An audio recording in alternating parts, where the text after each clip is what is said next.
Hello, Dodge Caliber won't start. Let me show you.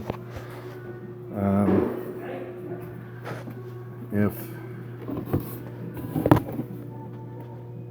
you can see right there, that's the wire. What color is it? It's a gray, a red with a gray stripe. That's the wire you're looking for. So here's the thing we replaced. Beautiful job was done on it. And you follow it all the way up to where it comes back out again, and it's broke off. Broke off right there. So we've got to reconnect that, and the car should start again. And there you see the trunk line. It's all the way up through here. It goes through there, down, and in right there. That's how it goes. But the fuse box is right above there. And there's the wires going up to it. But as you see,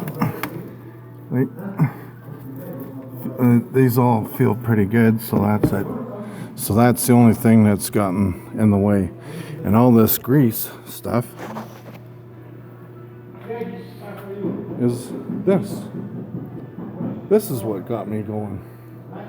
Good stuff. Works great. It's for heavy duty service intense dry wet wires. That's what we do here. So what we'll do is we'll connect that and it will start, and then we'll do it. Now you see the studs are in. Brand new studs, row done. And there we are. And brand new chrome studs, or nuts. Oh, nuts. Anyway, toodles, and subscribe, share, and enjoy your Caliber. I am, and still will. Thanks, bye.